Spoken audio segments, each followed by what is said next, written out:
Et salut tout le monde, c'est Vampix, on se retrouve pour une nouvelle vidéo les potes. Aujourd'hui petite vidéo tuto sur le Kimbo. Du coup on va se faire ça tranquillou. Vous avez été quelques-uns à me demander un petit tuto pour bien gérer le Kimbo.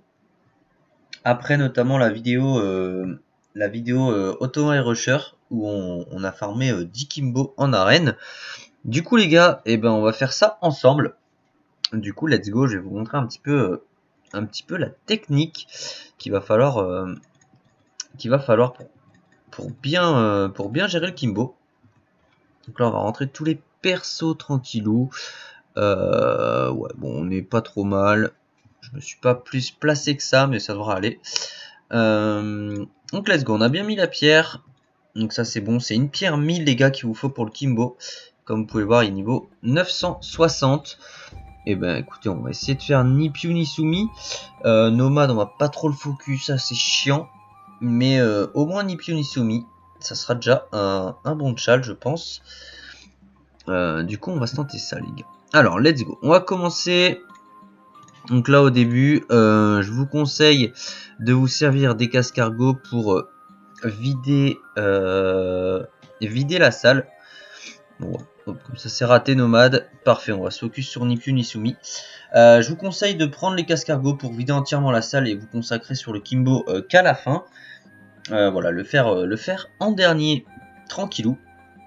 Comme vous pouvez voir, le Kimbo a 400 de résiste partout, donc il va falloir lui retirer ses résistances.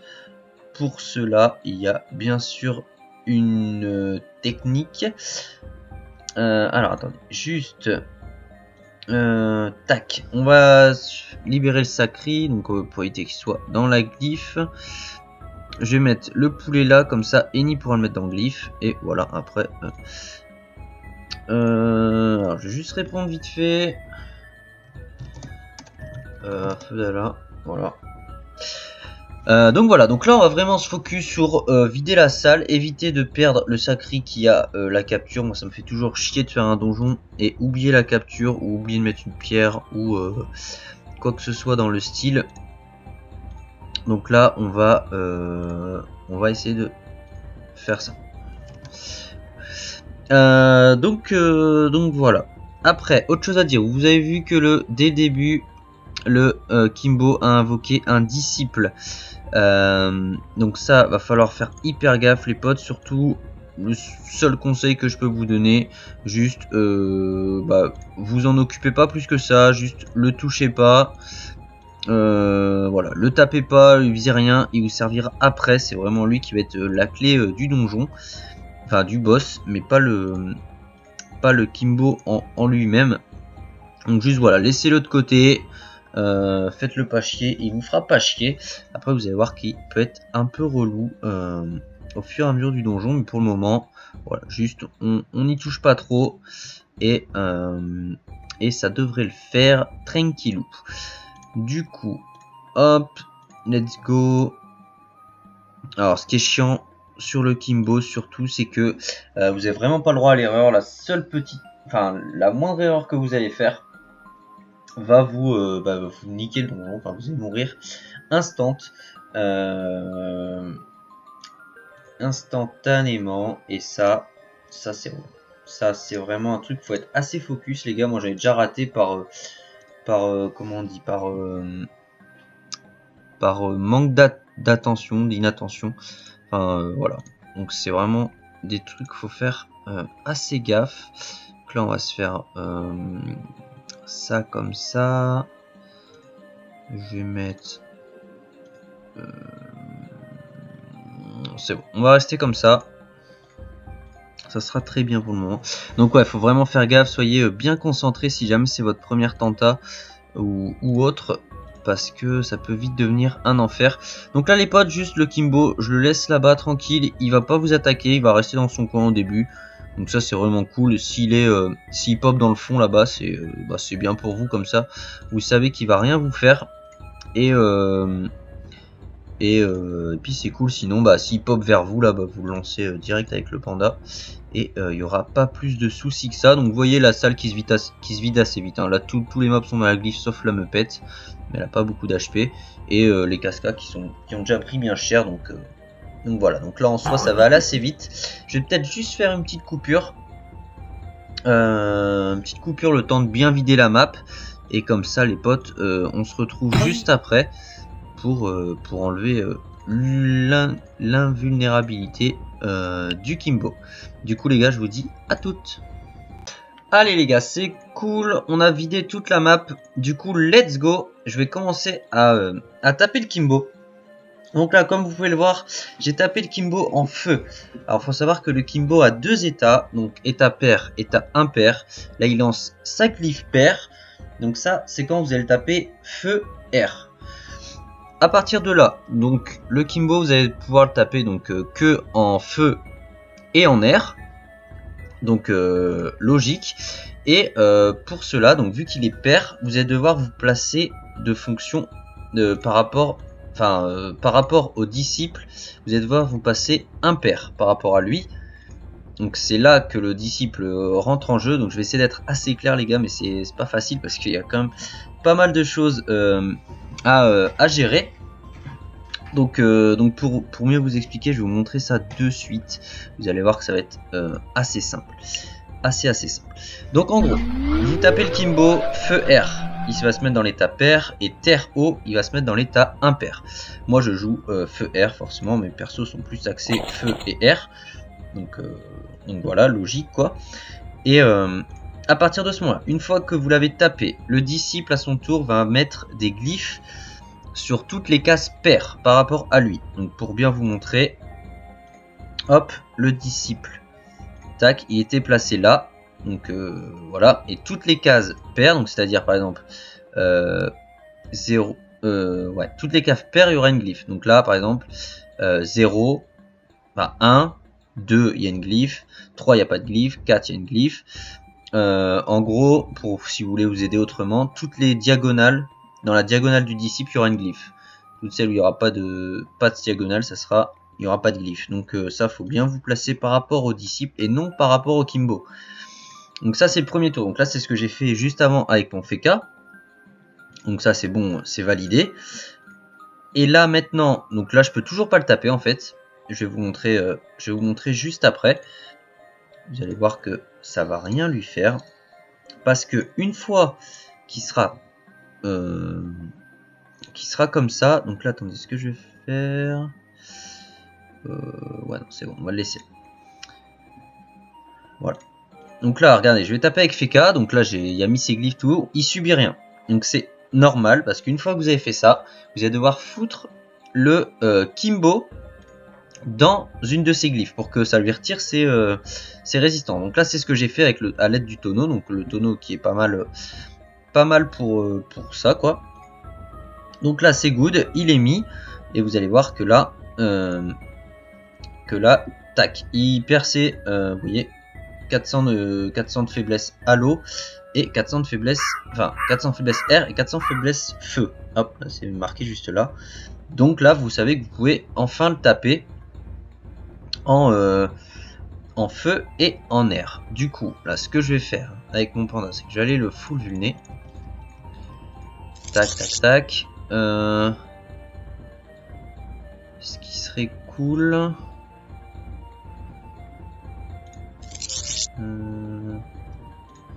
Voilà, c'est bon, on a fait comme ça, ça ira très bien. Tac. Donc ça va falloir le faire à chaque tour les gars. Il va falloir qu'à chaque tour le Kimbo soit dans une glyphe pour qu'il reperde ses résistances. Là vous voyez, hop, je peux commencer à le taper tranquillou, donc en feu et en air, donc avec mon Yop et mes autres persos feu par exemple. Et je sais pas si vous avez remarqué les gars, mais le disciple gagne 1 PM à chaque fois, à chaque fois qu'il joue. Du coup il est très important de soit repousser le disciple d'une case à chaque fois, donc moi c'est ce que je fais avec mon Eni, à chaque tour je le repousse d'une case, ou soit de décaler tous vos persos d'une case à chaque tour pour éviter de crever tout simplement. Donc ça c'est hyper important, faites bien gaffe à ça. Moi je vous conseille perso la technique de repousser le disciple d'un, comme ça vous pouvez coffre tranquillou. Et bon je sais pas, je trouve ça, j'ai toujours fait comme ça, du coup je fais comme ça. Mais par exemple si le disciple avance d'un, que je vois que je peux pas le repousser d'une case ou de 3 cases, enfin bref, impair, bah juste vous décalez tous vos persos d'une case. Parce que vu que le disciple décalera d'une case, ben, vous aussi vous devez décaler d'une case, ce qui est ma foi logique. Donc juste faut y penser. Et voilà. Donc là les gars, comme vous avez pu le voir, j'ai le Kimbo qui est pas dans la glyphe là. Donc il va falloir que je le mette dans la glyphe pour pouvoir tout simplement qui repère ses faiblesses. Donc là ce que je vais faire c'est que je fais détour plus un petit dérobade pour la forme, histoire d'être sûr de pas crever, même si voilà c'est pas non plus le gros Rox, mais il fait quand même assez mal, donc méfiez-vous de ça. En plus il pousse, mais logiquement par exemple il pousse, il me semble, de 2 ou 4 cases, et du coup même s'il vous pousse, à moins que ce soit contre un mur, vous allez rester dans une bonne position entre guillemets. Là vous allez voir, il va me pousser contre le mur. Donc voilà, vous voyez, il tape quand même pas mal, hein. C'est quand même pas le petit mob de merde, hein. Donc ça, méfiez-vous, mais logiquement, ça passe quand même tranquillou, quoi. Là, ce qu'on va faire, les gars, c'est qu'on va le balancer dans une glyphe, histoire qu'il reperde ses résistances. Et après, vous allez juste faire ça à chaque fois, hein. Après, voilà, c'est comme d'hab, entre guillemets, si je puis dire. Et vous allez voir que ça se fait tout seul. Donc juste les potes, il y a plusieurs choses auxquelles il faut faire attention. Donc surtout, bon, voilà, moi ça m'arrive des erreurs d'inattention. Par exemple, vous faites une cinglante, et ben hop, ça change totalement son état. Vous faites une épée du jugement, vous dites tiens je vais retirer des PM. Et ben pareil, ça nique toute la chaîne. Donc faites bien gaffe à ça, juste faites pas d'erreur bête quoi. Une fois que vous avez choisi un élément, restez dessus, comme ça vous êtes bien focus sur vos cases à rester. Moi ce que je vous conseille c'est qu'une fois que vous avez une case, gardez la case, au moins vous êtes sûr de pas vous faire niquer. Et puis voilà, oubliez pas de bien repousser le disciple à chaque fois ou de vous décaler d'un. D'ailleurs j'aurais pu vous montrer pour vous décaler d'un, mais bon j'ai tellement le réflexe de faire comme ça que j'y pense pas malheureusement. Et après voilà, normalement ça se passe assez bien. Si vous avez une colère de Yop, c'est d'autant mieux, hein, ça va tout aussi bien. Mais voilà, en soi, quel perso je peux vous conseiller éventuellement pour bien le gérer? Le panda est hyper utile pour placer, déjà pendant tout le donjon, pour placer les cascargots, etc. Ça reste, hein, de toute façon c'est le perso le plus utile sur l'1.29 je dirais. Et ensuite, à part ça, voilà, je vais aller au cac. Faut pas que je rate ni Piu ni Sumi, mais je vais aller au cac. Hop, on va mettre des gros coups de Rogers. Voilà, ça fait bien mal. Normalement, je tue pas. Je terminerai avec le Yop. Oh 39 HP, j'ai une grosse chatte. Voilà, donc le panda qui est hyper utile.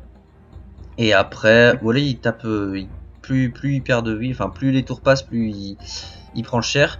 Un autre détail, oubliez pas de... non, pas oubliez pas. La corrup, si par exemple je corrue le Kimbo, en me disant c'est bon je le finis, et ben ça va pas fonctionner les gars, tout simplement parce qu'il faut qu'il lance un sort pour perdre ses faiblesses. Du coup vu qu'il est corru, il n'y a pas le temps de lancer son sort. Et forcément du coup il perd pas ses faiblesses. Donc voilà, ça c'est le petit détail. Donc voilà les potes, on a fait Chal ni Piu ni Sumi, ça s'est passé en 16 minutes tranquillou, on a droppé une chaussette. Décidément le Kimbo, c'est la folie, hein, nous le Kimbo, si vous n'avez pas vu la petite vidéo Automai Rusher, on avait drop, je vais spoil, hein, mais je crois on avait drop 12 chaussettes en 10 captures, donc autant dire un truc bien quoi. Du coup voilà, on prend 6 millions sur la team, franchement c'est pas mal, le donjon je le fais en 30 minutes, plus 15 minutes le boss en général. Donc franchement c'est assez tranquille, le drop pendant les donjons est hyper important, de toute façon tout ça je le répète justement dans la vidéo où je fais les comment on appelle ça, Merde, je trouve plus mes mots. Où je fais les captures Kimbo. Et voilà, après juste voilà, restez bien focus sur votre disciple. Parce que bah, c'est vraiment de lui que tout le placement se fait et non pas du Kimbo. J'insiste bien dessus parce que généralement on peut se dire c'est les Kimbo l'élément principal, mais pas du tout. Focussez bien le disciple, pensez à mettre tout le temps le Kimbo dans une glyphe, sinon ça va pas activer ses faiblesses. Et après voilà les gars, normalement ça roule assez bien. Si vous avez un Sadi, c'est aussi hyper intéressant pour la ronce apaisante. Comme ça, bah, il perd direct 5 PM et du coup il n'y en a plus des masses et vous risquez à ce moment-là plus grand chose. Mais en soi, franchement, le donjon se fait assez bien, l'XP est plutôt cool. Donc voilà les potes, juste faites bien gaffe à votre placement et normalement ça devrait plutôt bien se passer. Sur ce, j'espère que j'ai été assez clair parce que vraiment c'est un donjon qui est pas évident à comprendre et surtout à expliquer. Mais j'espère vraiment que ça a été assez explicite et que vous avez compris du moins les bases du Kimbo pour que vous-même vous pouvez le gérer assez tranquillement parce que en termes de donjon à farm, c'est un très bon donjon. Franchement, le rapport à partir du niveau 160, je dirais, le rapport temps dans le donjon plus drop est assez énorme. Franchement, c'est assez abusé. Juste pour vous donner une petite idée, voilà, sur les nus. En termes de drop, là on a sur une coco, 2 coquilles, 2 étoffes, une chaussette. Rien que là, sincèrement, la chaussette c'est 400 000. Les coquilles c'est 100 000. Les deux, ça c'est 200 000. Ça c'est 50 000. Vous voyez que j'ai 1 million là sur les nus en un donjon, hein, clairement. Sur le Sadi, on a quoi? On a une étoffe, une tresse, 2 cocos, une coquille. Franchement, il y a du drop, il y a des thunes à se faire vraiment à gogo. Donc, n'hésitez pas à le faire ce donjon. En plus de ça, si les captures, vous avez peur de les refaire, elles se vendent assez bien.